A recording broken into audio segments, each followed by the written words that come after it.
Hello, guys, and welcome. We are back for another live event. My name is Daniel Quigley, and I'm one half of the Don't Make a Weird podcast, and we are here live to hang out with you guys for a very special Lost Boys press cover reveal, and we're going to have a little time to do some fun things like talk to our editors-in-chief and have some great discussion, man. There's going to be some giveaways. There's going to be a little bit of everything in this event, but before I go too much further, it is time for me to introduce my better half.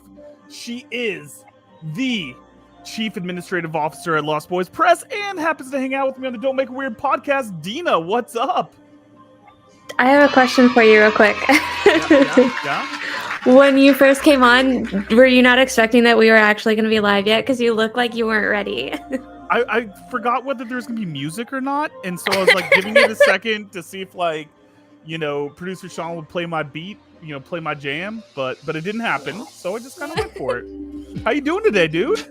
I'm killing it. Vibing, killing. We got some sweet beat going on in the background, but guys, this isn't about us today. This isn't even about Dina, even though it's normally about Dina because she's, pretty spectacular. Let me introduce you first to the queen herself, the editor-in-chief of Lost Boys Press, Ashley Hutchison. What's up, Ashley? Hey. How you doing? How you feeling?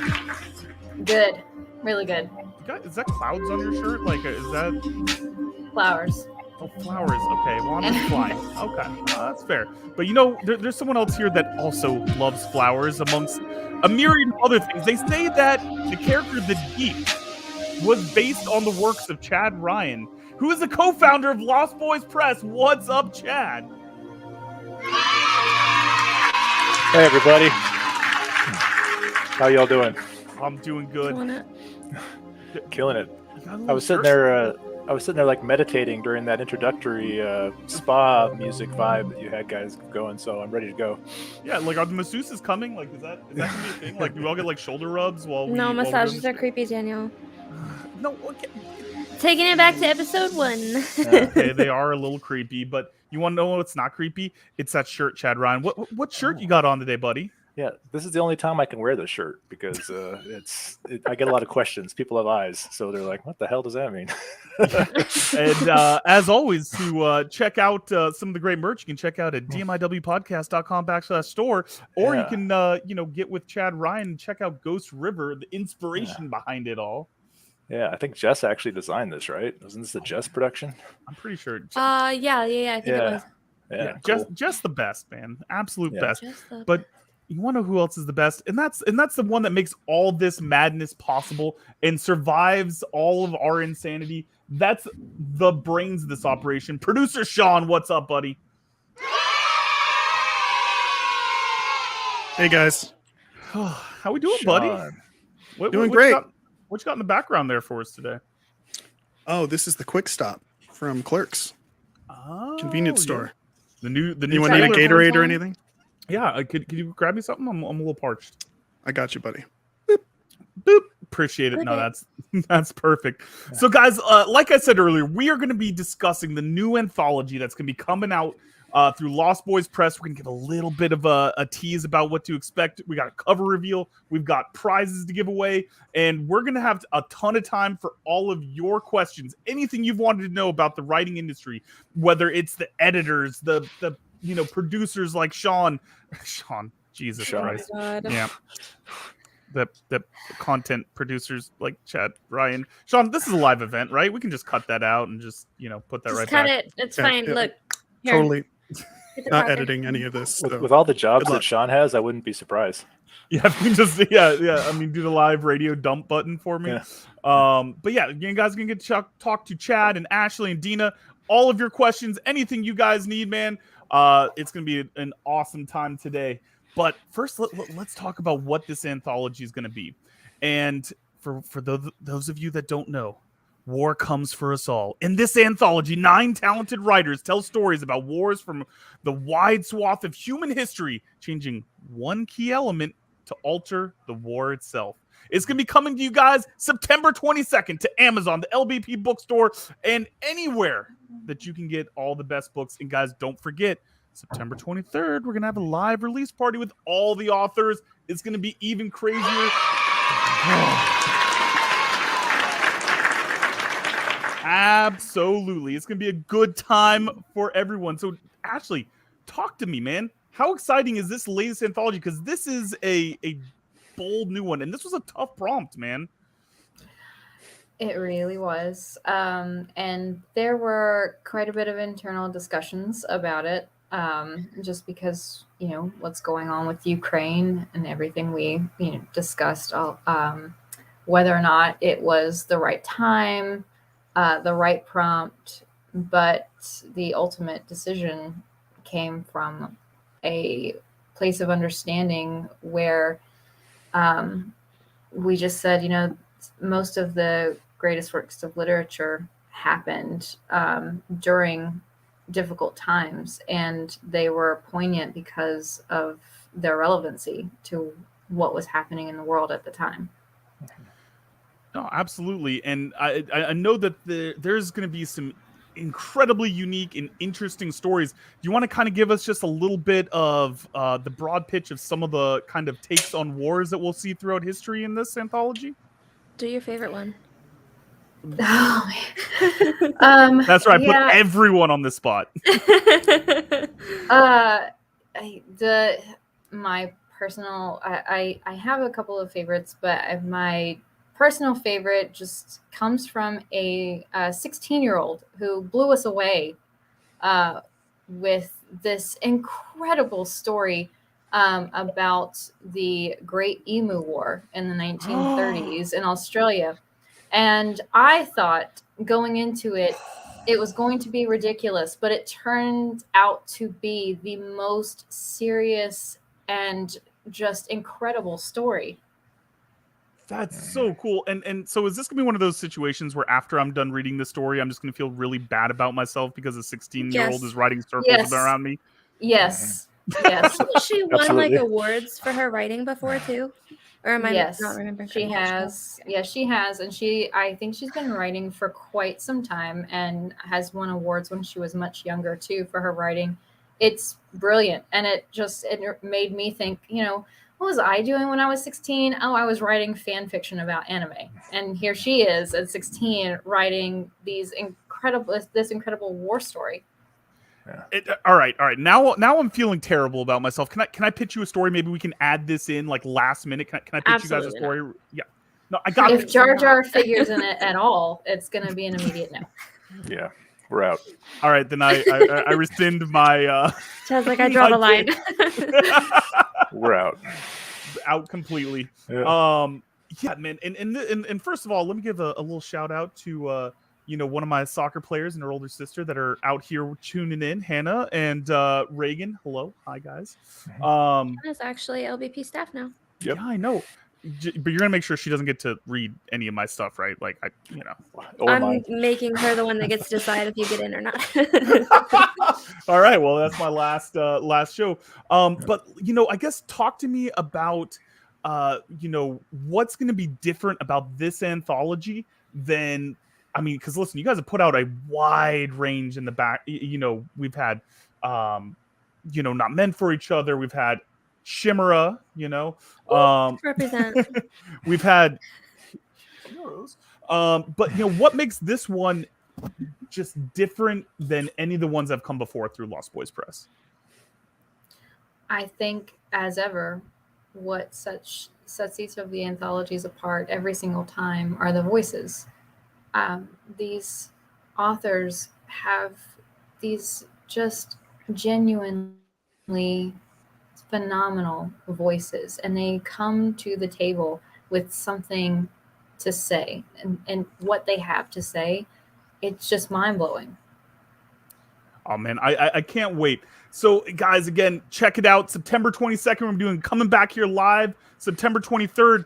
But before we go too much further, because Dina, I know you've taken on a really big active role in Lost Boys Press, and you guys have seen it grow just so much, even since the last time we came on this live show. What's it been like in the Lost Boys Press meeting rooms?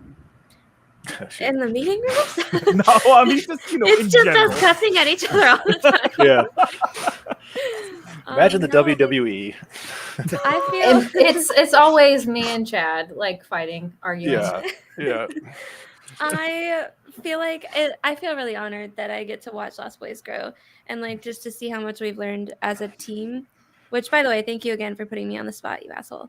Absolutely. I think it's been really cool to watch us like figure out how we work together as a team and learning all these new things about publishing and successes and failures and like growing together and sharing that knowledge with each other has been really cool. Outstanding. And Chad, for you, I know this is a crazy experience. I can't even imagine what it would have been like for when you and Ashley first started Lost Boys Press to where you guys are now. Yeah, it's been a wild ride, and one thing we've really learned over the last year, I would say, is publishing is a team sport. It's a lot easier to have a lot of different hands on different wheels because there's a lot of important elements in it. Everything from PR to marketing to book design to editorial to just finances and accounting. There's 1,000 different roles, and we only have so many people, but the team we do have is stellar. Right now I think we're in a really good place as far as who's doing what, and as we continue to move into 2023, which is where we're spending a bulk of our time right now, because we have a very broad, wide catalog that we're going to be talking about as we get closer to it. That Dina's very busy, I'm very busy, Ashley's incredibly busy, Dowie's busy. I mean, everyone's got things to do, but for the first time in a long time, I feel like everyone's really, working in, synchronicity. Everyone kind of knows what they need to do and they do it. And there's not, there's always fires, right? There's always going to be fires, especially in a small business, but they're not nearly as like wildfire as they used to be. And when Ashley and I first started, we did that all ourselves for like, I don't know, Ashley, like a year, maybe two, I don't know. Yeah, I think so. Yeah, we launched Chimera, Ghost River, Map to the Stars, and Not Meant for Each Other, just the two of us. And I don't know how we survived it, because seeing what we're doing now and where we're moving now, there's just no way. There's just no way we'd be able to do it without having a team and people that believe in the project. And that's what the cool part is. We're happy to be here and doing this as long as we have people who believe in it, right? Absolutely, man. And guys, I've got goosebumps because I haven't gotten to see early. I haven't gotten to get any sneak peek. I think it's time. Is it time, Dina? I think it's time, finally. All right, guys, tune in. It's time to get the cover reveal for Great Wars. Let's go.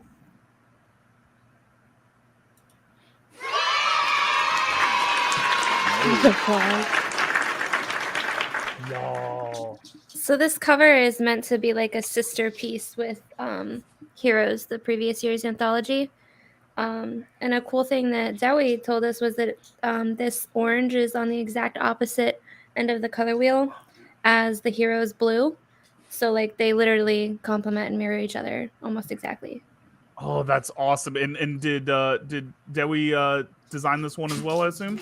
Yes. Oh, yes. Yeah.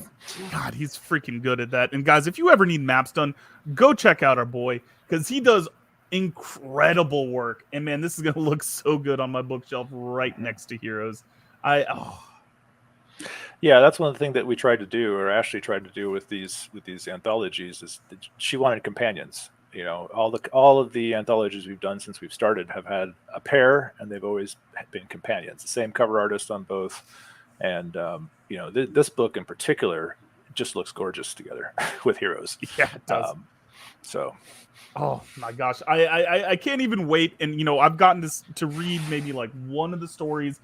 Shout out El Laurentino, because that story is going to be freaking amazing. And this is just chock full of just unbelievable stuff to come up. So guys, are we doing the trailer? Like, are we still doing the trailer? Yeah. Or did we already do the trailer? Let's hit the What do you trailer. mean, did we already do the trailer? You've been here the whole time. Did you see a trailer? I've done like all the mouth drugs, Dina. Oh I'm my just god. kidding. I don't do drugs. I don't Jess do is drugs. here. I don't do drugs, guys. So that eliminates all the other drugs that are not my mouth. Exactly. I haven't progressed to non-mouth drugs yet. Yeah, we're gonna plead the fifth. Yeah. All right, you guys. Here's the trailer.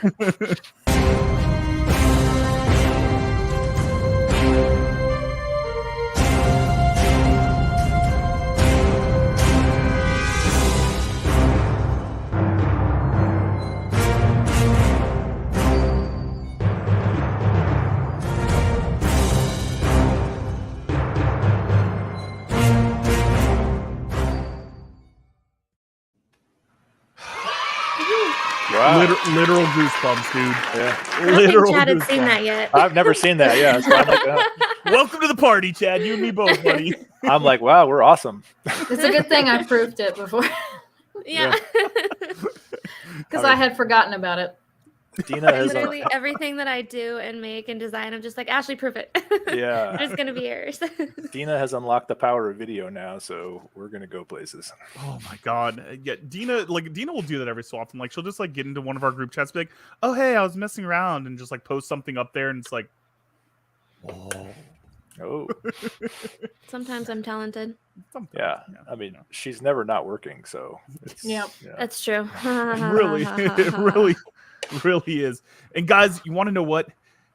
This has got me so pumped up. This has got me so excited. We want to give back to you. So now's your chance, audience. If you're in our chat right now, all we need you to do is comment in the chat the word emu. EMU. Sean will randomly be selecting winner in just a few minutes. UK or US participants only. Sorry, Quill. We still love you, buddy. And guys, the copy will be mailed on the release date in September. So go ahead, start typing those emus. Get that copy early, man. Mhm. I just Oh, like that, Daniel, your mom just said that trailer is really impressive. So that's all that I need in life. Yeah, listen, she gives you the approval that she withholds from me. So I'm just kidding. It's I love true. you, Mom. Yeah, I should also note that the Heroes, just like Heroes, Great Wars is also going to be available in hardcover. We don't do everything in hardcover, but we're doing this one in hardcover because it looks so great, just like Heroes does. So you can get hardcover, paperback, or ebook. Yeah, I have mine already. Mm-hmm. Oh man, of course, yeah, you get the spoiler alert. But you've always promised me that the first time we have a Jar Jar story submitted, that I'll get a first look at that. Is that correct, Ashley? The day that happens. Perfect. My inbox is still open, guys. I've yet to have any Jar Jar fan fiction sent to me. Oh my god. It's not coming. There's none. We can still believe. We can still believe, Chad Ryan. Yeah. So guys, now we're gonna get to that portion that we've all been excited for. We're gonna have you guys ask some questions of Ashley and Chad.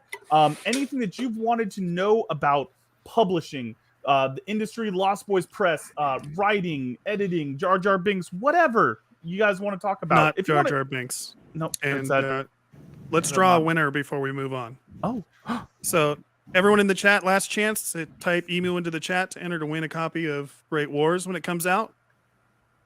And real quick, I just want to specify for the people that are asking questions, if you want it to go to either Chad or Ashley, like either of them, then don't address it. But if you have a specific person that you want to answer, address it to that person so that we're not like talking over each other. And ask Ashley the smart questions. Oh gosh. Like I'm some All right. expert. Let's see who wins our first copy, you guys. all right. Oh, look at this fanciness. Oh, I was rooting for Quill. Becca! Let's go. Becca, you are now technically, could we consider her the first sale of the first copy to be released to a non-member of LBP? Yeah. Yeah. I guess, yeah. Yeah.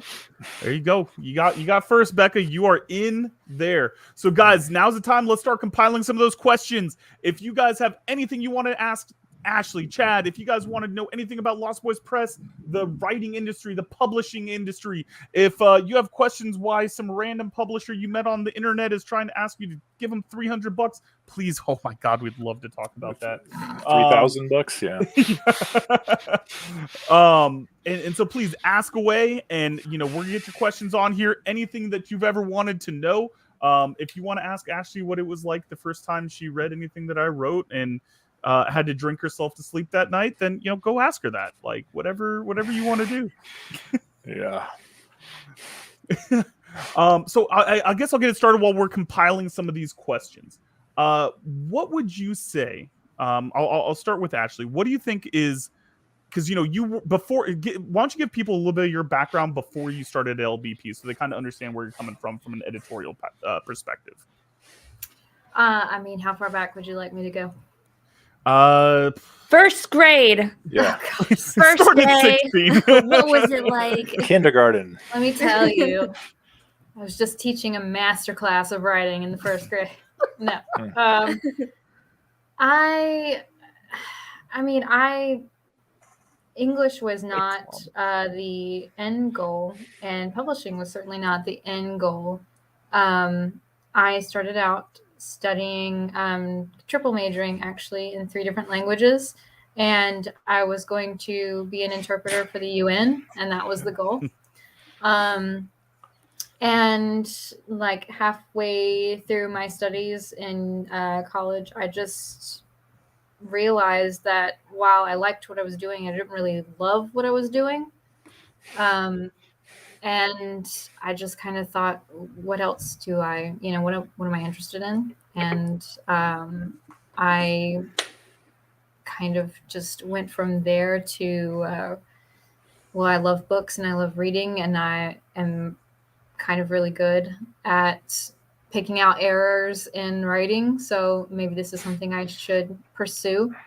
And in 2015, I got my first internship with Jorvik Press in Oregon. I went out there for a summer, and I stayed in Oregon for that summer of 2015, but I stayed with Jorvik longer, for like 2 years or something. I loved working for them and for Peter Stansel, who is the publisher. I got to work on some incredible nonfiction books while I was out there. We actually were doing a Bowie biography, and it was published. We were getting ready to publish it. I was doing the final proofing, and Bowie died right then. So we had to stop the process and kind of restart again with a new intro and everything to, note to kind of talk about the fact that he had passed away. I got to work on By Any Means Necessary, like about the Black Panthers, and that was incredible. So it started there, and it just kind of blossomed. And I've worked with New London writers. I've worked with Triplicity Publishing. So it kind of really continued. And then I started doing freelancing, and at some point, Chad and I, got into this Discord group, and as that went on, we just kind of said, why don't we start doing something ourselves, because we like helping other writers, and we want to put these stories that we feel are being ignored by larger presses out into the world. And it's a great thing. And man, our chat is blowing up. So the first question from our man down under, Quill Holland: what does it take to start a publishing company? Perfect lead in. Yeah, it takes a lot. All your free time. Yeah, your time is definitely one of the costs. You really have to love books, and you have to love storytelling, and you have to love the idea of working hard to get those books in front of people. Obviously, there's legal things you need to do. There's accounting things you need to do. But really, what it takes is really trying to wrap your arms around what the publishing industry is, how it operates, and how you can find your space within that, and then hopefully, carve your own niche, or do something a little differently to kind of rise above. Time is definitely one of those things. We're interesting in the regards that we're a publishing company, but we're also a bunch of writers too. So we are not only writing, we're publishing, we're trying to make connections out there, we're learning every day. So I think really what requires you to start a publishing company is the commitment to do it. And I know that may sound kind of lame, but honestly, that's what helps you sleep at night, because you'll have hard nights, you'll have hard days, you'll have hard nights, and you'll just kind of be like, you know what, why am I doing this? And then you remind yourself, it's because we love stories, we love writing, we love stories, and we think we have something important to say. So we are going to push as hard and as fast as possible to get these things in front of people. And that is a great war. It's almost like writing is war, isn't it, Chad? Yeah, exactly. Real quick, I just want to add in, like, a lot of people think that it's just a matter of getting a story and publishing it. Like, there's almost a 2-year timeline between getting a story and publishing it, and there is every single day you will be working on that story in some capacity. It's not just getting out there and publishing a story. Like, there's so much behind the scenes. Yeah, Licensure, editorial, graphics, design, like everything. Copyright. exactly. Yeah. I think that's really what we learned, because we started this whole business with the passion, right? And the passion's the good thing to have. Like, we're artists, we want stories out there, and that's where we started. What we quickly learned is, well, there's legal, there's taxes, there's Insurance. this and then insurance, there's da, da, da, da, da, da, da. And after a while, you're like, wow, I'm all of a sudden running a business. It's not some kind of artistic commune where we're sitting in, just creating beautiful art and stories, which we are too, but we're also having to run a business. So you're telling me I can't just call myself Jar Jar Publishing and post it up to Amazon and I'm done? Mm-hmm. Yeah, you could try. If you guys want me to kick him out, just say the word, okay? Yeah. Bye. Well, we see it all the time. A lot of people, especially online, they see what other publishing houses are doing, and we're a small press, right? And they see what we're doing, and they try it too. And you can kind of tell the ones that get it and the ones that don't yet. And maybe they will. I'm not knocking anybody, but we've been there. We've been in the trenches where it's like we're going to be Random House tomorrow. Well, slow down. There's a lot of things that you have to do to get there, and the steps are not leaps; they are minutia. And I think you said something really interesting, and I know Dina had kind of hinted at this earlier in a previous conversation, but you said something. You didn't call yourself an indie press anymore. You called yourself a small press. Why don't you talk to me about the difference in that, Dina? Why me? I didn't make that decision. I kind of did bring us here, but Chad's the one that leveled us up, not me. All right, so you guys... Wait. No, that was a group decision. All right, that's fair. And you were involved in making that decision. You had an equal vote. That's true. Yeah, well, we fell into that trap a lot. We're like, oh, we're an indie press, but indie is cool. It sounds cool, right? But then I was reading some thread online from another author that's a friend of mine, and he's like, I want everyone to know that, indie press is one thing and small press is another. And I'm like, you know what? Hey, we're a small press, actually. We leveled up. You guys leveled up. Yeah, we leveled up. Perfect, man. Producer Sean, we got some more questions for us, man? We do. Let's see here. Dustin Taylor wants to know, Ashley, what's your biggest pet peeve when editing something? Oh boy. Dina's manuscript. Blood mist. #, blood mist. Just one thing. Just one? Yeah. Oh gosh. The pressure of the one thing. I think it would have to be when I can tell that somebody is trying to write in a way that emulates another author instead of writing in their own unique voice. And it's really obvious and very easy to spot. And it kind of makes me pull away a bit because I don't want to hear what another author is going to be like. If you're submitting to me, I want to hear your voice and what you have to say in your own unique way, because everybody has their own kind of singular cadence and how they write, their own rhythms. And it takes me out of it really quickly. And kind of going off that, because I know we could do a whole dissertation, but just real quick, because this was a conversation you and me had once off air about commas. Because I always joke around that I have no idea where a comma goes or what it does or even necessarily what it looks like. But there is actually an interesting kind of modern twist on what people are doing with commas now with their writing, right?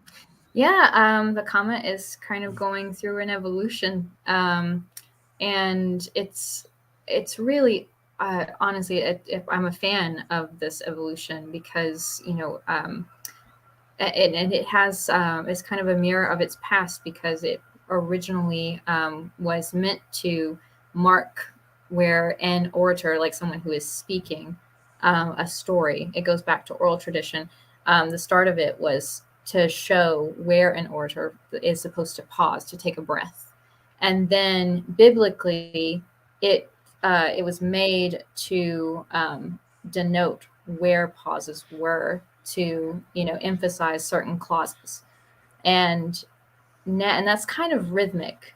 too, in a way, which is what it's being used for now. So we're kind of going back to something that was used, hundreds of years ago with rhythm. Now it's not only being used to denote clauses, to mark clauses. It's being used to indicate rhythm in speech, rhythm in thought, and it's beautiful to see. Great answer. I love that, man. Producer Sean, what do we got next? All right, from Brian Buell. I'm sorry if I'm saying that wrong. Brian wants to know, question for the authors. How do you feel about the level of support you've received?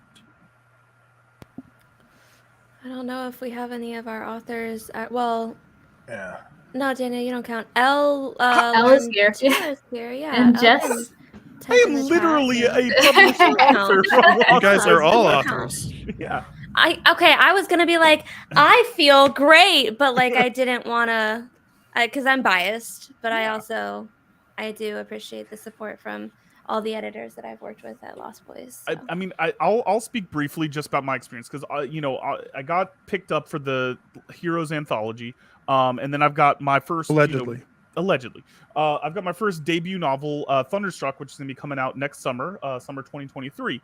And, I am brand new to all this. As much as I like talking on the podcast, as much as I like, talking on my ass like I have any idea what I'm talking about, Lost Boys Press has been phenomenal to walk me through every step. They gave me a timeline of when everything is going to do. Obviously, things can change. They're open constantly with the communication. It was so much fun working at least with Ashley on the short story, and then I've got a new editor for my story coming up.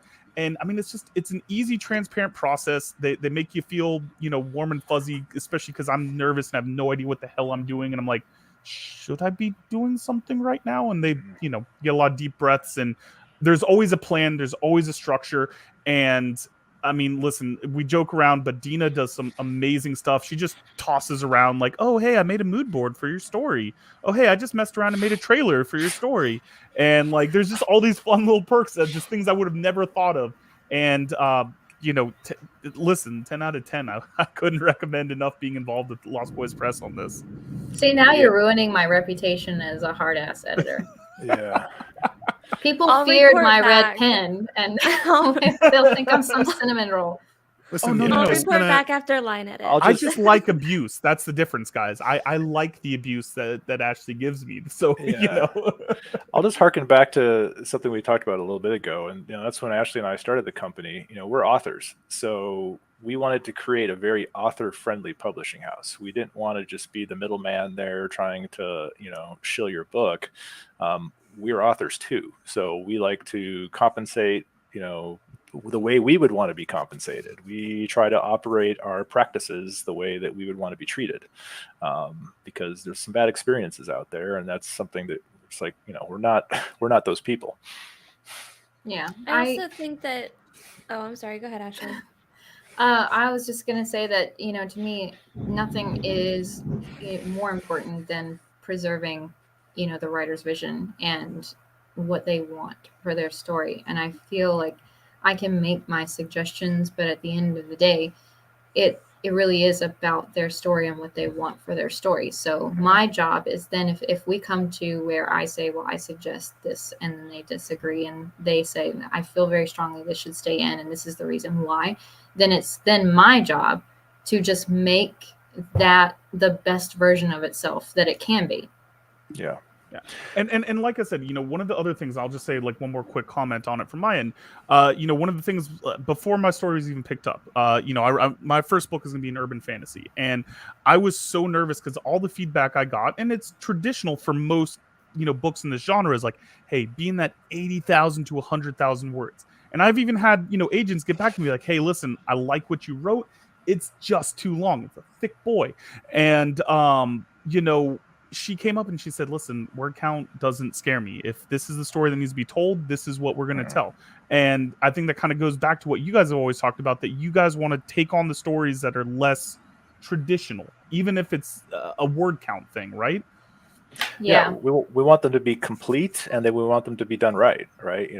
Chopping off 1,000 words or 5,000 words, if it's a detriment to the story, is a bad move on our part. Yeah. I mean, we really only deal in word counts when we come to anthologies or the easing. And that's simply because those specific books, those specific things cannot be like incredibly long, but our books, we have the freedom really to just say no. Like, I'm just interested in the story. How long or how short it is doesn't really matter. We have our new That's what she tagline said. from. Oh no, we have our new tagline from Hannah, the new LBP intern editor. LBP, home of the thick boys. Yeah. Thick with 2 C's. Yeah. 2 C's, boy. All right, yeah, let's hop in with some more questions, man. Keep them coming. These are amazing questions, y'all. All right. Jess the Can Mess you guys asks, hear the thunder? I'm sorry. Yeah, it sounds good. I do Yes. now. Music. Yeah. Okay. It's very soothing. Yeah, Okay. that's what I'm saying. Jess the Mess asks, Ashley, why is editing just pressing the backspace key and crying? Jessica. Oh, can I take 1 second to say that we have one rule on our live shows, which is that there's no Jess slander allowed. Not even a little Jess slander. Just the No best. Jess slander allowed. Just the best. Yeah. Sorry, continue. Well, firstly, if I ever made Jess cry, I would hate myself. So I hope that when we were working together, that is not what happened. But honestly, I think editing is really just a hard process, especially when you come from it from the writer's standpoint and from having to, go over your own work. It's difficult to be completely 100% objective because you have invested so much of yourself and so much of your effort and time and sacrifice to make this. So it's very hard to take anything out of it. Mm-hmm. Yeah, Ashley told me a long time ago, and it stuck with me, that I'm all about editors. I love editors because editors take the hard work away from me having to do that type of stuff. Like, I will sit there and destroy my work slowly and methodologically Chad. over time. Chad. Yes. I'm sorry, buddy. I'm sorry. Yeah. You just buffaloed. Did he You got buffalo? called out He by Wes buffaloed. Rance in the chat. Wes Rance. I So, love like, how I Wes gotta just drink comes or back what? just Yeah, you got to finish Yeah. your drink now, bud. Oh, okay. Kill it, buddy. Buffalo rules Wow. are for life. And Wes, thank you for continuing to do the Lord's work. Bless. Yeah, I forgot what I was even talking about. How much you love editors, of course. Oh yeah, she told me a long Hold time on. ago. Wait, what hand are you? You just drank with 2 different hands again. Have you got a cooler next to you? My man, Chad He's Ryan. prepped. No. This is the way. I want to This get a is the mini way. fridge for in my office. Left All right, hand, sorry. Chad. Use your left hand. Use your left hand. Yep. If you're Okay. Chad's Long not gonna story do the short, live stream. Ashley once told me that writers should just write, have a party, wreck the room, and the editor will come in and pull out the garbage, clean up Yeah. after the hotel room is trashed. we're the cleanup crew. The cleanup crew. So, if you're like Jess or like any writer all the time that starts editing their own stuff, whether it be too early or because you can't afford to hire an editor or whatever, it's a hard gamble, because you do run the risk of being too close to your work, not seeing it the right way, and possibly, getting that imposter syndrome, I want to quit type of thing, because you're like, I just can't wrangle this mess. Don't try, let a professional do it. Yeah, I'm with you. Absolutely. So all right, Sean, what's our next question, buddy? All right. Next question. Next question. Lord Caric, Caric, would like to know, what's your best advice for mastering short story pacing? That's a Cry. great one. Mastering short story pacing. And see, I didn't really think of myself as a short story author, but I guess, with the books that I've written so far and things that I'm working on, I guess I could say short stories. You're doing Tales of Somewhere. Yeah. I guess short stories are kind of something I'm good at. And I really hate to say this, but I don't really think about it that much when I'm writing it. It just kind of comes out organically.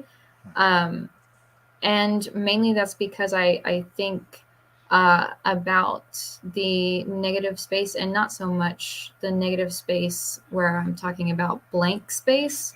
I'm talking about the negative space in the things that you choose to leave out. Because I think that what's beautiful about short stories is that not everything is revealed, and you're not going to get the answers to all your questions.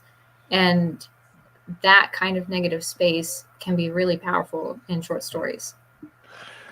Yeah, I would throw in there too that, a short story, just like any story, has key components. You're going to have a beginning, a middle, and end. You're going to have the same beats as you typically would have, whether it be a novel. You're going to have an inciting incident. You're going to have a call to action. You're going to have a middle that you kind of muddle through, and then you're going to have a big, moment. It's all there. So the key to that, at least what I do when I write short stories, is I map out those beats, and you just have to get to them fast, depending on how much space and time you have, condense it down.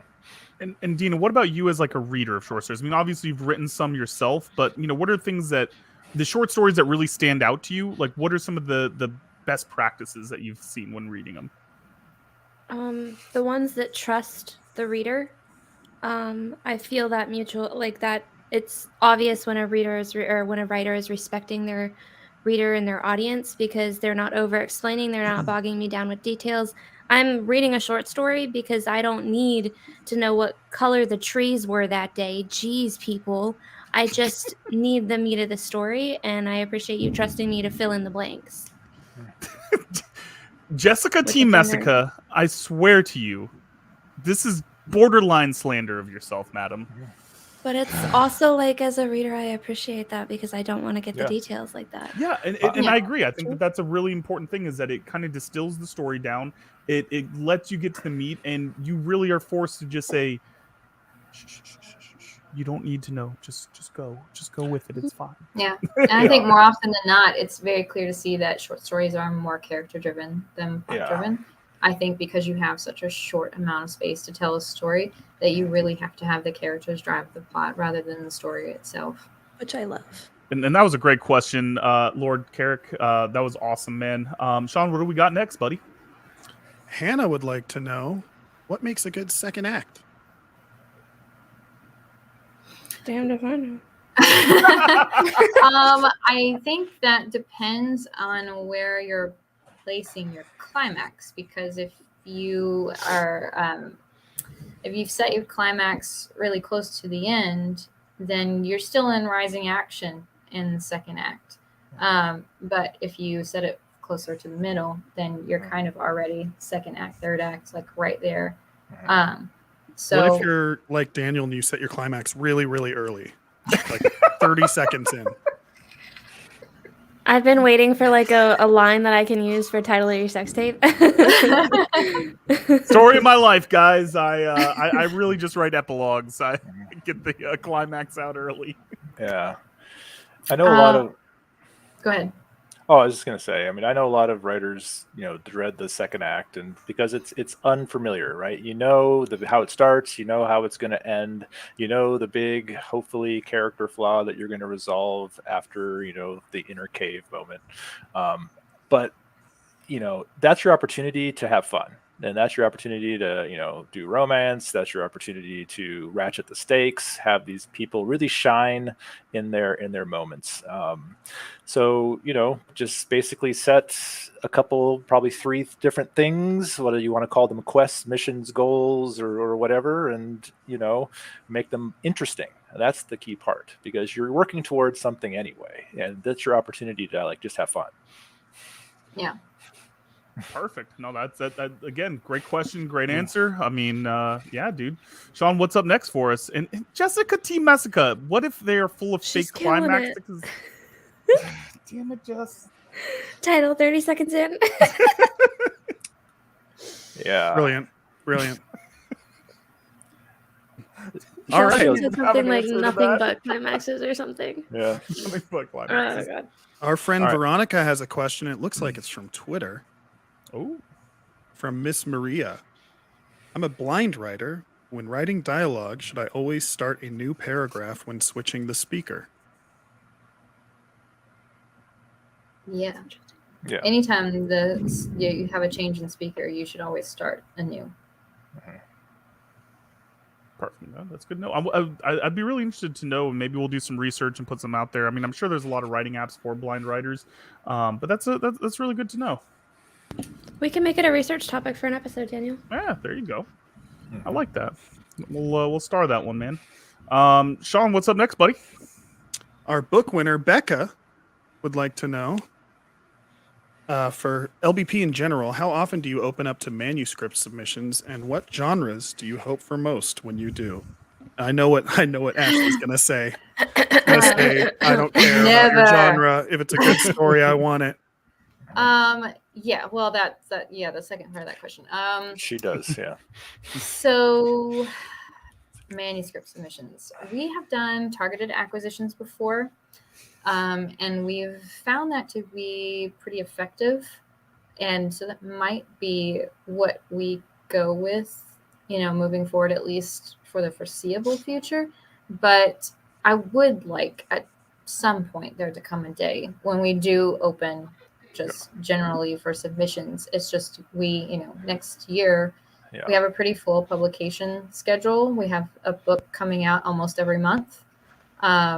So realistically, I don't see it happening, next year at least. And as far as the next part of the question, we really accept everything. Like Sean said, I really just want a good story. So it doesn't matter if it's, YA or kids literature. I just want a good story. But Kids lit would be interesting. Yes, I think so. I think that we have a responsibility to publish some kids literature at some point, just because our name demands it.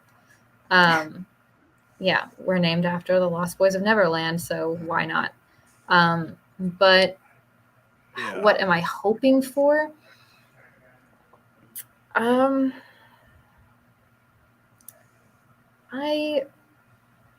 really don't know. I think I would love to see some really kind of epic romance. I think I've talked about it before, but the story that I would love to see is kind of a series of reincarnating loves throughout history, throughout different eras of history. I would love to see an epic romance done in a series like that, where they're having to find each other in every new reincarnation in each era. I would love to market that. Holy shit. Yeah, that's the story I'm looking for really most. Okay. And Chad, what about you, buddy? Do you also want some romance? Yeah, the master of romance. No, but to piggyback off what Ashley said, I think she hit it spot on. We are in an evolution as far as Lost Boys Press of being a very, very small press to being a small press to moving to the next stage after. We're coming for you, Big Fun. Yeah, after the coming years, we have a full calendar next year. We've done targeted acquisitions, and we've also developed some cool agent relationships that have gotten us some really great titles. And we're at like we talked about in the beginning, we're at capacity. So as long as people keep supporting us and buy the books and help us grow, then we're able to do more books than we're able to do. Like, we're open to having all kinds of books, but we got to be able to have the bandwidth to do it. Yeah, I mean, listen, then that sounds like a fun thing. I mean, I guess let me piggyback off that. What are some of the trends that you guys have maybe seen just in the publishing industry? Like, what types of books are we seeing a kind of a big jump in, or maybe some kind of falling off? Yeah. I have a bitter spot for them. Yeah. There's a fairy in my next book, Dina. Oh, yay. Yeah, I didn't want to say it. I was like, I'm going to wait for Chad to say something here. Yeah, there's a fairy in my book. As long as I can market the fae, then I won't be bitter. Yeah, Dustin's the fuck fairy. Fuck fairy, yeah. Beautiful. I think we know that, romance is always going to be a heavyweight, and romance is going to be a heavyweight no matter what the subject matter is, whether it be fae or mermaids or aliens or anything like that. It's always going to be a heavyweight in the industry. But honestly, I think what I'm seeing more of are low stakes stories. Like Slice of Legends and Life Lattes, and well, I'm really intrigued by those. I have not read that book yet, but I'm really intrigued by that. And I also see that, found family stories that don't center around romance are kind of coming to the forefront because, we don't always have to have a romance in a story for it to be impactful. And, fantasy, as ever, is clinging to top billing. So romantasy is a big thing. Romantasy, yeah. One thing that I see a lot in the horror space, and I think it's probably going to spread to other spaces, is it's like the renaissance of the novella. Novellas are so hot right now. So I think maybe it's just because they're faster, quicker reads, right? People don't want to necessarily sit down. They want a beach read. They want something that they can just kind of, take care of. But it's an interesting space because they're faster to write, which is awesome.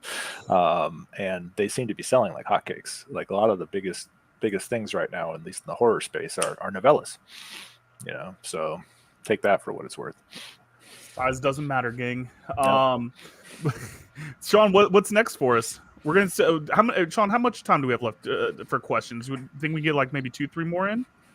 Well, I mean, we were gonna try to wrap this up at 6, but it really depends on how long you guys want to hang out. We have. I can hang out for a while.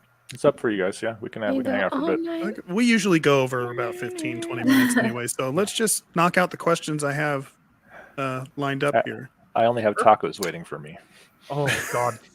Oh man, some tacos are hard tacos. Well, LBP is We're not doing soft this. tacos. No, Yeah. We're gonna have to have the great taco debate here. Maybe even at least a taco shirt. Let the people decide. Yeah, that's hard talk. My lifeblood. I'm with you, buddy. All right, Sean, what do we got next? All right, Rebecca would like to know, how do you deal with Daniel trying to put Jar Jar into everything? We don't. We just ignore it. Just throw it out. It goes straight to the junk mail folder when he sends it to me. I don't even see it. There are some days where I actually forget that it's even a thing until he brings it up. I can't. Listen, all I'm going to say is that the story that got accepted had Jar Jar in it. The story that got rejected did not. Coincidence? All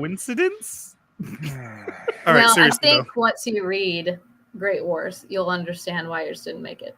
Oh, I know why. There's way more talented writers than me. I'm not worried about that. It had nothing to do with talent. I think that everybody who's read your story in Heroes knows that it has nothing to do with talent. Aw, well, I love you, buddy. Thank you. Mm-hmm. You're not supposed to be that nice to him, okay? Yeah, I don't know what I'm Someone knock him down a peg. Yeah, what is this? All right, Hannah would like to know, Ashley, what is the most important aspect of editorial judgment? I think that would depend on the project. If we're talking about anthologies, then to me, it's does it fit the prompt first? And then is it good? And then does it fit if I've already chosen others? Does it kind of fit? Is there some kind of cohesion going on with the stories? With regular novels, I think it's just, does it move me? Does it have something to say? And is it effective in what it has to say? Yeah, it's kind of like our mission statement. Does it serve the story? And kind of piggybacking off this, because I'd seen the question earlier from our boy Wes Rants over there. Especially when it comes down to anthologies, you've got two stories that are like neck and neck. And what is it that, there you go. What's the, Sean just said it. He said it better than I said it. Wes would like to know, you have two great stories, but can only take one. Do you have a process for elimination, or do you just go for gut feeling? There is a lot of instinct that goes into it, but also I think what I said earlier, that cohesion with the other stories is incredibly important, because you do not want to disrupt the flow if there is a flow going on, unless, and it's very important, unless that disruption does something that is really stellar. And I think that kind of a cool thing for folks that maybe don't know this, because we talked about this during the last anthology. You have kind of an interesting system when it comes to how you place your story orders, and I think it kind of goes with your answer to that last question. What is your kind of style when it comes to actually compiling this anthology? Well, the style differs and my approach differs with each anthology. Normally, the story that gets top place, the first place, is the story that I feel makes the most like introductory impact. I think it sets the tone for what's to come. And are you okay, dude? No, I'm just smiling to myself, feeling good about myself. No, that wasn't the point He of the let off question. heroes. Yeah. So he's just wanting those compliments No, right now. I was not. That wasn't even my point. I was trying to go for the fact that it's almost like a mixtape, that you set it up with the feel and flow and kind of rhythm of the overall story structure is kind of. Yeah. They always kind of ebb and flow, I think, the stories. I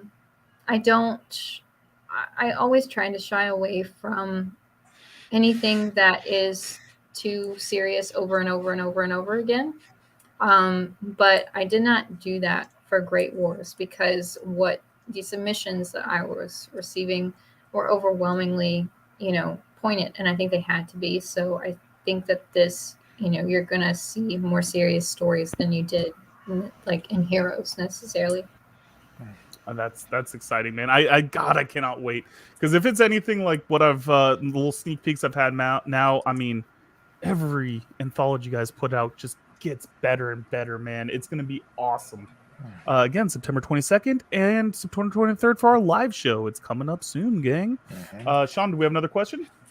Yeah, we got a couple left. All right. Dustin Taylor, our friend, wants to know, Ashley, understood rules can be broken, but what rule that that is relatively standard and well kept, so to speak, do you dislike the most? I know. Do you know? Go ahead and say it. I was going to say the happily ever after. We had a whole debate about this. Yeah. Yeah. I think I honestly just feel that the that standard is one that I dislike the most. I think that it's just because it is so limiting, and that not every romance ends in a happily ever after. But I do have a great amount of respect for HEAs and for HFNs. I just don't like it as the end all be all. And Shannon has left the chat, guys. I'm so sorry. We'll miss you. Sing Pickle Be Praised. Yep. Oh, I hate that. I hate that, because I do like I want everybody to know it is not as if I am not a fan of happily ever after, because I do, and I read romance a lot. So I clearly do like HEAs. I just don't like it as the absolute. Yeah. And Chad, coming back for you, because this was something that we'd kind of brought up way back in the early days when you first took a chance on Don't Make It Weird and came on our show with us, man. You always said that you have to know the rules to break them. And I think that you kind of have a unique standpoint on this question.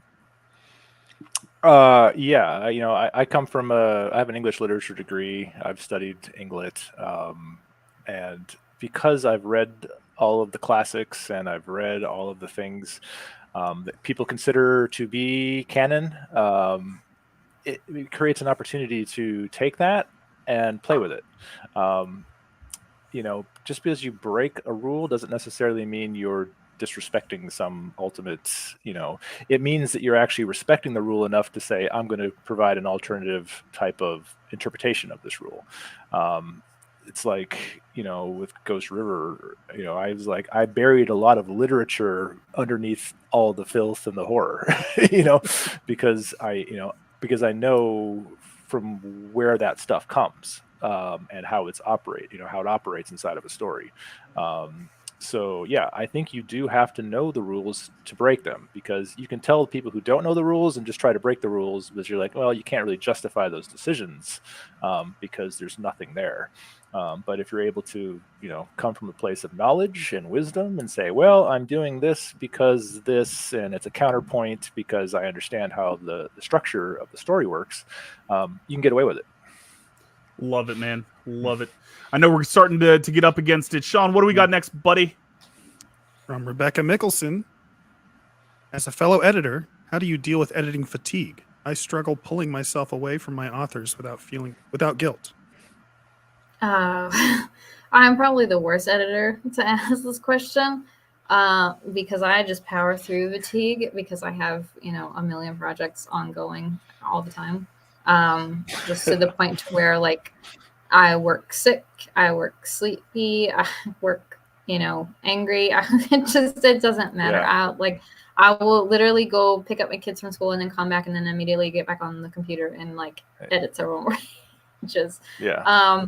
So I'm kind of chained to my computer. I really should take more time away. I know we can't, right? Yeah, that's one thing I think we're all trying to get better at is, understanding the work balance with life. And that's the thing with publishing, because, we have jobs, we have families, we have kids, we have dogs, we have things that need to be taken care of. And in this industry, tortoises. Yeah. Oh my God, we've gone this long. How's Lenny, by the way? Yeah, he's doing good. He's Oh my doing God. good. Does he ask about me? He does. He misses Thank you you. deeply. I appreciate I think it's strange we all have 2 dogs each. How many dogs do you have, Daniel?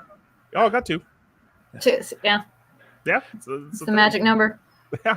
One thing that we've definitely learned is this industry will take all of the time you give it. So, you can keep giving more and more and more time and it will take it. So whether you're a writer or you're in the publishing sphere or you're like us and we're doing all of it, you really have to set some boundaries for yourself and take care of yourself, because burnout is real. It is. It's the mental work that this takes is incredible. And Dina, could you speak to that a little bit? Because I know that you've got a wildly successful podcast. Don't make it weird.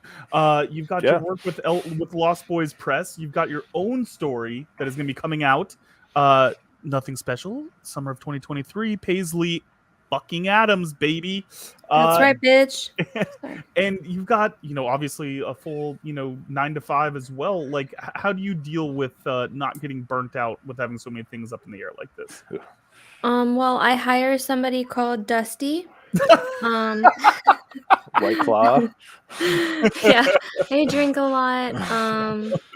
No, I really go all the time. I'm like Ashley though. Like I like to be busy and work. It's like that's what makes me feel grounded is when I have projects to work on. So I'm the wrong person to ask as well because I enjoy it. I'm lucky because I've surrounded by myself around people who love to work. Ashley, Dina, they reach the intensity level that we all have to, right? So it's, but we all have to get better about. Let's go. Yeah. But everyone has to be a little bit better about just like, taking a breather. And I'm horrible at it too, where it's like, just enjoy the moment, like enjoy the success instead of being like, I got more. I just more needs to happen, and there's always more. There's always more waiting. So. I think it's also good that like we have a team that like forces us to kind of like stop and breathe for a moment. Like the other day, we got incredible news, and I was super excited, and I was like talking a mile a minute, and Ashley was just like, "Can you just stop and take a minute and just bask in this incredible news?" Did you actually bask finally? I did, because you kept reminding me to. I was like, okay. You guys aren't going to share this, are you? No, we can't share this. No. Yeah, so you're just going to drop that big old tease and just, no, it's fine. It's fine. Yeah, it's fine. It's like Dowie sometimes. It's like, I love y'all. I'm muting this conversation. Zoe's so good at that. It's Like, I Yeah, get he's- jealous because he's so good at just being like, nope. Yeah, he's really the best of us at like being able to kind of just like detach and be like, no, I need my time. Me, I'm just like, I'm I'm horrible at gonna it. blast music all day and edit, and that's what. Yeah, me, I'm like, I'm gonna stare at the wall and brood. Yeah, I mean, it's to the point to where like I've sent Dina and I have gone back and forth sending like mood music to edit with, because I will send her music that reminds me of her book, because every time I edit a story, I'm listening to music and I like kind of make soundtracks for all the stuff that I'm editing. I just right now I just love this mental image of just like Chad just like maybe swirling some bourbon in a dark room, just staring off into the middle distance at a wall. Like, Dude, that's like 90% of my day. Same.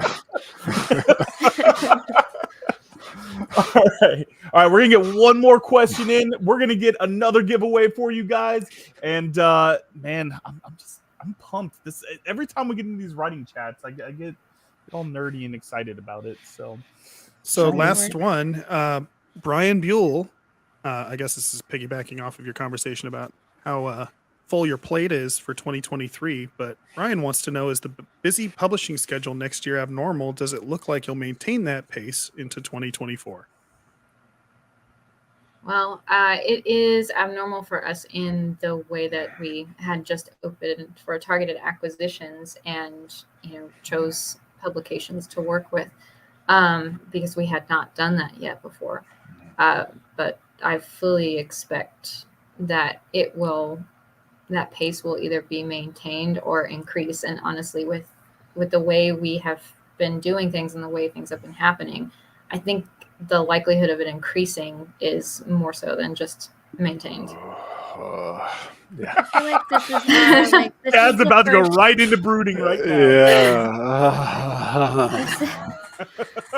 This is the first year that we've leveled up and like started working with agents and that have reached out to us, and we have never had that happen before. That's why we went from indie to small press, and I hope it keeps up. Yeah, when Ashley and I started this business, we started with our own books, because we're like, we're going to learn on our own stuff, and we're going to play around, and we're going to experiment. And then, as all small presses do, you move into anthologies, and we've done that. But next year for us, we're really going to try to make a focus to be novel centric, and get writers and novels and novellas and other things kind of into the mix. Just so, because we feel like, not only are they typically better sellers, from a publishing standpoint, it's kind of what we've always wanted to be. We've always wanted to, find authors and help build their careers and help get their works out there. No, and I mean, and listen, and it's going to be exciting from the tiny little bits of trickles of information that I've gotten. I mean, I know you guys have plans. I've even heard that there's some discussions about book tours and maybe attending some cons and, doing some fun stuff like that. Finally. I think cons have been something we have tried to discuss at almost every admin. Yeah. It's like being an author needs to be fun. We're just trying to find. Yeah. I that's what I want. I want people to compliment me again. Like that's, like. I'm literally gonna make a sign to put on your back, like if we go to a con or something, just pick me. Oh God! I thought it was gonna be like, tell me I'm pretty, but no, Dina, you're gonna choose violence. No, absolutely, violence all the way. So, I think really it's a quick, test. you guys. Sorry, Chad. I'm No sorry. A little while ago on a live stream, you guys let us in on a little secret about the next anthology, and that anthology ended up being Heroes. Ronnie is in the chat asking right now, are there any plans for the next anthology? I have a folder of anthology plans, and they could go on forever. So there is no shortage of me for anthology ideas. It's I don't even know. Leak the tease. Leak the tease. Should we just say the title of the next anthology? I I don't wouldn't know. say the title. I would say the premise. Yes, please, and thank you. Well, We're going to have a meeting on Tuesday. no.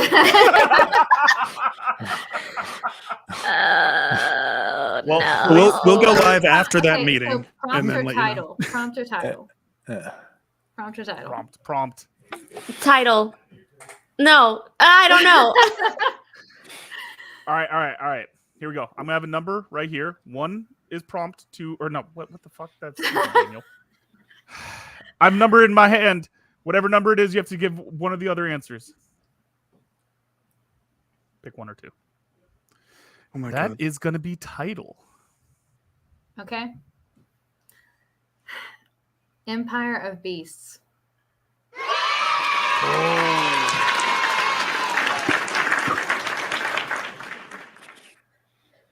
Chad Ryan, how involved were you with this concept, buddy? I'm as involved in editorial as I always am. As he swirls his bourbon. Yeah, he's pretty much like, just tell me what we're doing, and Yeah. I'll be fine. Yeah, Yeah, I mean, I don't try to stick my head into where I'm not an expert. So, He's not me. yeah. Yeah. No, me and Chad are team accept all, baby. Yeah. Yeah. When I edit an Ashley document, I'm like, accept all. That was easy. that is genuinely what he did. I would get the edits back. Everything would just be accepted. And I was like, yeah. I made comments. You actually have to respond. The line edits who? She's like, I need this back in 3 weeks. I'm like, why wait? Why wait? Yeah. I love it. All right, so before we get our final giveaway, guys, I want to talk real quick. Give us a quick rundown on some of the projects, personal projects that you guys have coming up. I know there's some exciting stuff for us to be on the lookout for, and let us know what Team Chad, yeah, whatever, has going on. Chash. Or Ashad. I like chat. I like chat. I like Chash. Chadley. Yeah, Chadley. It's like, Actually, what do you got in the works? Oh, I don't know that I can really say about what's coming up this month, because just in general, like your personal projects, as far as what that you're was a working on. teaser in and of itself, Daniel. You missed it. Yeah, Son of a bitch. because that was a personal project. This month, I can't talk about what's happening. Yeah. Needless to say, there is 3 awesome things coming this month. At least being talked about and released. And yes, Dina, it's the same thing. Title of your sex tape? Oh, It's sorry. one thing, 3 things in that one thing. Yeah. Just think on right. Okay. a second. All right. No, I There got we you. go. Phrasing. When that comes out, I hope everybody buys it, because it's such a brilliant piece of work. And now that it's actually together, visualized in the way it was probably always meant to be, I hope people don't miss the opportunity. I know what this is now, and I'm very, very excited about that. I would love to know how you would know that, Daniel. I think Because there was a teaser. Yeah, there was a cover reveal. Oh, Yeah, partial you're cover right. reveal. Well, like, not like, not a Yeah. full Oh, cover shit. reveal. Yeah, Yeah. it was like a burlesque show. Yeah. And of course, Chad and I are still working on our joint epic fantasy book. Yes. And we will finish this book. We will. The worst thing I do. Well, Yeah. we're in the editing phase, so Yeah. I mean, it is finished. We're just Making it adding pretty. some extra to it. Yeah. And It's Chad, what an about- epic book. yeah, and I've convinced him that it should be a series, so he's gonna be on board for that now. You just keep putting more links in the Yeah. chain, man. I need a darker corner to stare into. And then I'm working on the first book of a solo fantasy series. And I'm also working on which, if you've bought the e-zine that you know, Dowie and I are writing short stories called Tales of Somewhere Else, and that will tie in with Garden, so you kind of get a bigger picture of what Somewhere Else is like. And listen, those are great. I still love the story. Buy the meter, man. e-zine, people. If you haven't Check already. out the e-zine. Please. And Chaddington, what are you working on, sir? Well, I am going to be in a writing coma here for the next few months. and Ashley, as she talked about, we have our joint book, God's Rift, that is going to be a big book for us, and that's going to require a lot of more love and attention because it's epic as hell. And then I'm working on finishing my next solo project, which we'll hopefully be able to talk about here soon. It's going to be a dark fairy tale. I know Dina's going to be it's going to be so excited. But listen, yes, I don't mind fairy projects as long as I'm the one that's marketing them. Yes. I hate seeing all these super successful ones, and I can't like hop on that train. Yeah. Oh, so that's where that hatred is stemming from. Yeah, I I'm was bitter. thinking like, oh, she doesn't like Faye at all. Yeah. Okay. No, I'm just like, Yeah. wow, look at those sales that I don't have. Yeah. Uh-huh. Yeah, I'm going to try to merge together a few different genres here, as I like to do. I'm going to break some more rules and try to come up with my telling of a fairy tale with some dark fantasy and some horror. And as mixed. ever, I'll probably have to cut out 90% of the made up words. Oh, there are a few. I know you. There are quite a few, but they all make sense to me. Yeah, and don't worry. And guys, if you ever want Ashley's famous quote, which is "You're not Shakespeare, Chad Ryan," I believe it's still on a shirt on the Lost Boys Press merch website. Yeah, I don't Is believe it? that though. Not on a shirt. No, it's Yeah, not. It's we made a never shirt. actually been a shirt. I made a mock-up as a joke like a year ago. But it was never for sale. Daniel, Yeah, and we've never had it on our any of our site. websites? Like, Man, I'm so sad now. I thought that was a thing. Yeah, because Maybe you know not. you totally wanted to buy it, considering like I mocked No. it up a year ago, and now you're just finding out that it's not available. But we do have an inside shirt, Daniel like supports inside indie joke fashion. shirt on the website. Mhm. I'm sure Oh. Chad loves it. Yeah, I do. I mean, It's our favorite. I love He anything just that stares at talks a wall about and me, broods. so I'm good. I love it. I love it. And listen, man, there's gonna be so much good stuff coming out from Lost Boys Press. Again, guys, Great Wars Anthology. It's getting released on September 22nd. We're gonna have all the authors on, or hopefully most of them, on Friday, September 23rd. So you guys should definitely come and hang out with us. Guys, it is time for our second and final giveaway of the evening. Sean? Oh, I guess I'm telling you about this one. Yeah, but This is your second and final chance of the evening to win a copy of the Great Wars Anthology. Go find the tweet by Lost Boys Press that said we're live and has a link to this stream, and quote tweet with the word emu. Keyword is emu. And we'll randomly EMU. select one of those by tomorrow afternoon, and you'll win a copy of Great Wars. And guys, this is going to be amazing. Every author is incredible on here. All the stories are going to be amazing. Man, I can't wait. I cannot wait until September, gang. So guys, remember, join us Friday, September 23rd. And it's going to be a full release party. It's going to be more giveaways, more prizes, more fun stuff going on. So we've had a great show today, and it's time for us to get out of here. But before we do, Ashley, where can folks find you and all the great stuff you do? You can find me on Twitter at Ashley Editorial or lostboyspress.com. Don't email me. I guess I'm deleting that email right now. Don't DM her either. No. yeah, No. geez, people. Oh God, can I send like a traditional like snail mail? Like, can I write you a letter? Actually, I do write letters, so yeah, Oh. sure. Of that's course fun. she does. Damn, of course you do. I mean, I have a typewriter behind me, so yeah, of course I write. Yeah. Ashley, I expect Oh a my typewritten God. letter from now on. I just want Oh, you one. I will. want I've had it yeah. fixed. I've had it fixed. Okay. So I'm excited about that. Chad, where can the folks find you, buddy? Lost Boys Press, Writing is War. It's all out there. Yeah, get on that Writing is War Twitter handle, man. Chad is an awesome follow and an awesome dude. Dina, where can the folks find you? You can find me on Twitter at DinosaurusD. That's D like D's nuts. And one more time, if you guys want to check out everything Lost Boys Press related, where's the website? What's the shop link? What's where can we get all the good Lost Boys Press? Lostboyspress.shop. Yeah? I think Is that so. right? Yeah, I think Yeah. that's right. Nailed it. Just go to Yeah. lostboyspress.com and you'll find it. Yeah. Perfect. And guys, you can find if you like what you saw today, you can always check out me and Dina on the Don't Make It Weird podcast. Producer Sean, what's our website, buddy? DMIWpodcast.com.